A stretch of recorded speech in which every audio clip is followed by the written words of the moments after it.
Regan Slaymaker for International Boxing News, and I have the pleasure to be joined by Promoter Izzy Asif ahead of, a massive fight card on Saturday night. Izzy, how are you today, mate? Yeah, tired, mate. Relaxing, ready for some rest. Yeah, Definitely, been a quite hectic week, but yeah, nearly there. definitely. I apologise for interrupting your relaxing period. On fight week, but a huge fight night on Saturday, topped by a really good main event between Danny Quartermaine and Jack Bateson. Yeah, of course. Yeah, something I'm looking forward to. This has been a bit of a mad year for us, but we've kind of carried on the kind of theme of making good fights, 50-50 fights at the top, belts on the line, you know, risking it all, and that's what it's about. And this is what this show is going to do. And top of the card with Danny Quartermaine and Jack Bateson and Levi Giles and Kez Ashfaq. It's all very equally poised. Definitely as well. I do want to talk about kind of the main event quickly. I've just checking before we jumped on. Danny Quartermaine is number 13 with the WBO. He's number 14 with the IBF. The winner of this fight has serious implications on kind of the top 10 kind of world title rankings.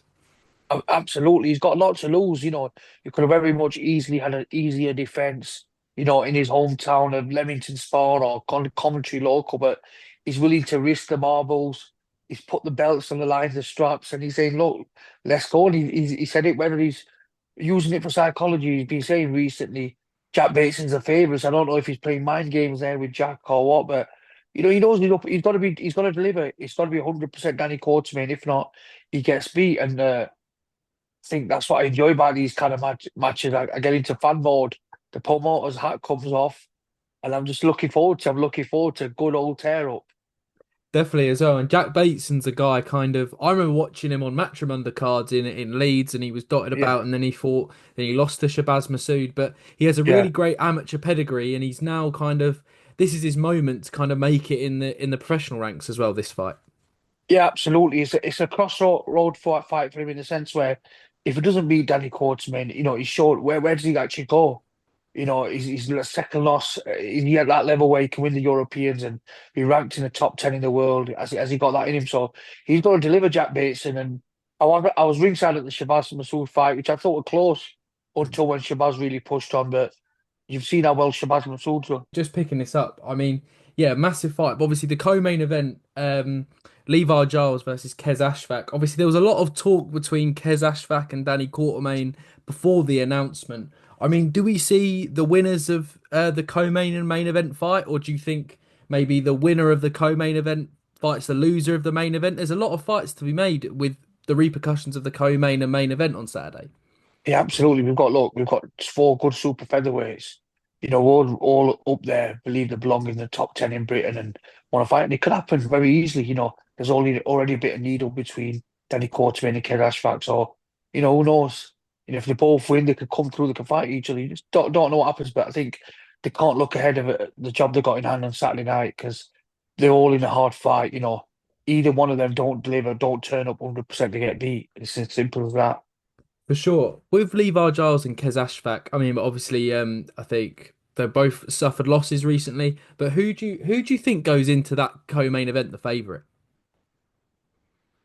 If you talk, see, it's a difficult one. I reckon I probably edge towards Levi Giles just because Kez has had a few defeats, two, three defeats in a row, where Levi's obviously lost to Blotti, and Kez lost to Liam Dillon, and then lost again against twice since then, hasn't he, Kez? Hmm. So he's had a few defeats now. I think two or three defeats he's had. I'd probably edge towards Kez, but towards Levi as potentially the favourite. But saying that, let's not forget the amateur pedigree Kez comes from and the fundamentals he's got, and he's boxed at a higher level. He's got that natural kind of skill set because he's been through the amateur pedigrees and amateur systems. But it's more case of who delivers on fight night, who turns up wanting it more hunger, and it could come down to who's got the dog in him, who wants it more. For sure, it's a really good co-main event. I do want to kind of move on to the undercard further. Obviously, you missed it. We've missed out on a really good fight due to some reasons with Niall Berry and Razor Ali, unfortunately. But hopefully, we can get that rescheduled. But I do want to talk about two fighters from the Steel City gym. under the guidance of Pierce Gudgeon and Grant Smith, Ed Hardy and Nico Leivars. I mean, Nico especially, we're in for a really, really big treat with Nico on the card on Saturday night. Yeah, great fighter. They've all seemed to gel and come on this card. Nico, Ed Hardy, there's, Kieran Lloyd, all of them, so many on that card. And I said in the press conference today, you've got a group of fighters here who all believe should be world champions. They believe they want to be the best, and it's so exciting having undercard. Not fighters, and that's not disrespect to fighters who want to have a few fights or feel like they can get to English level. These guys at this table are looking down and they all believe they're going to belong at the top. They're in this sport to make it to the top. And it just excites you as a promoter when you've got a kind of caliber of prospects on your card who all believe they belong up there and they all want to shine on the night. And they'll be wanting to impress live on the zone on such a big platform. They want to impress. Definitely, and I'm looking forward to watching those two back as well. Izzy, I want to move away from this card if that's all right.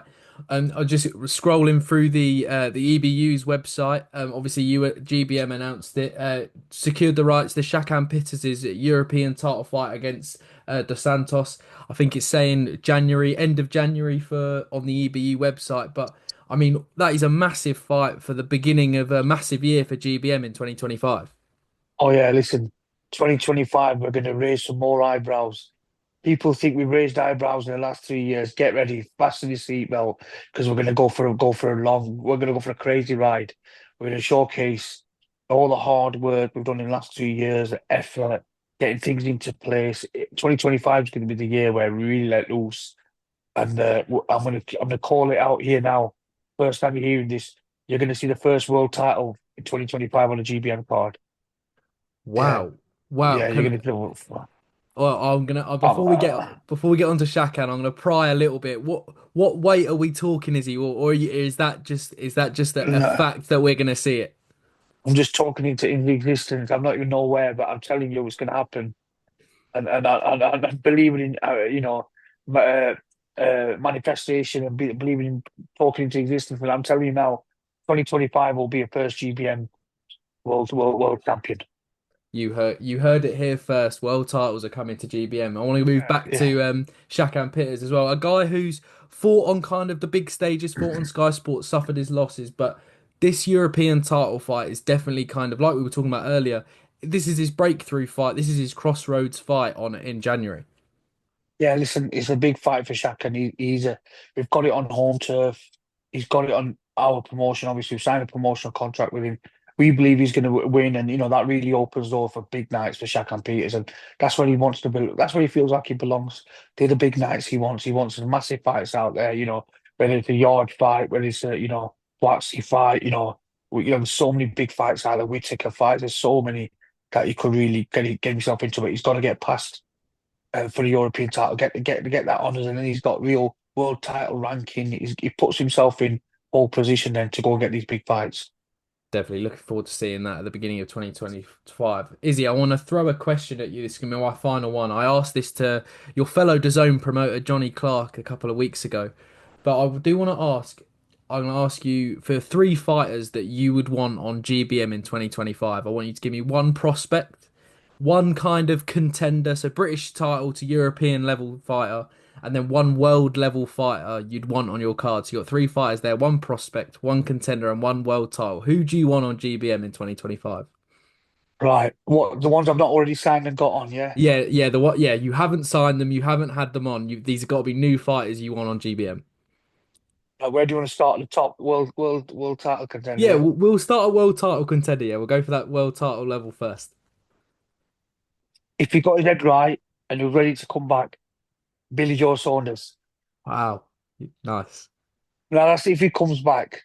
If he come back, I'd love to have Billy on, not just because he's a friend of mine. I think he does great numbers, he's great entertainment, he's one of the best talents this country's seen in the last 20 odd years. I'd say Billy Joe. If not, the obvious one would be obviously AJ. Who wouldn't want a big heavyweight? You know, AJ, something like that, big superstar on the card. For sure. And and and Go on. and, and a middle range fighter, somebody I think is phenomenal talent right now. Um, I'd love to get like a Hamza Shiraz or a Johnny Fisher, them kind of guys excite me. They've just got that bit about them, the personality, the character. get them on our card. But obviously, listen, before you start, I'm not nicking anybody off anybody. We're I've just, asked the question. yeah, that's the one. And then the prospects, oh, some great prospects. Thinking some good prospects who I really like. Who do I really like on our card? I've had a lot of good prospects already on the card. I like the looks of would you cut obviously Janaid Boston, he's boxed on our card. I think some exciting. Atuma, Moses Atama, yeah, Mohamed Atuma. I think I love the heavyweights, and I think he's so exciting. I think he's the most exciting prospect in the country almost. You know. And talking of exciting prospects, we've got Taz Nadeem on the card. I want you to keep eye on him. I don't know if you know much about Taz. I think he's had four with us now, and he's stopped three of them. And we call him the Butcher. A really interesting character. He was number three or four CrossFit in the world, number four or five powerlifter in the world, box amateur, and he's a serious bag of talent. I reckon he could be one of the most exciting prospects in the country. But it's let's see how Saturday night goes because it's all right when he's not rolling over. What is he like when he's got a box? But he's one to look out for as well on our stable as a up and coming prospect. for sure, for sure. I think I watched him at York Hall on the Ballingall Yeah, Benjamin undercard. He fought there, didn't he? yeah, that's right. Yeah. Definitely. I mean, Izzy, thank you again for your time today, mate. I'm gonna leave you to relax, but before we go, any final words for the fans flocking to watch the massive show on Saturday night? Tune in Saturday. There's going to be some upsets, tears, dramas.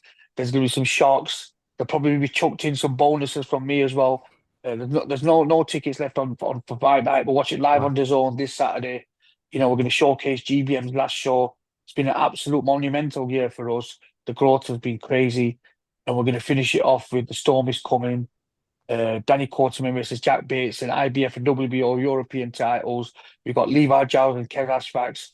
You know, where the loser go? It's a must win for both of them. It's gonna be some fireworks, cracking undercard from top to bottom, and there's gonna be one or two surprises chucked in. Maybe a announcer signing or announcer fight for next year. Who knows? Something's gonna happen. Perfect. Tune in live on the Zone for I mean the massive fight night and those announcements from Izzy Asif. Izzy, thank you very much today and best of luck with the show Saturday. Appreciate that. Thank you.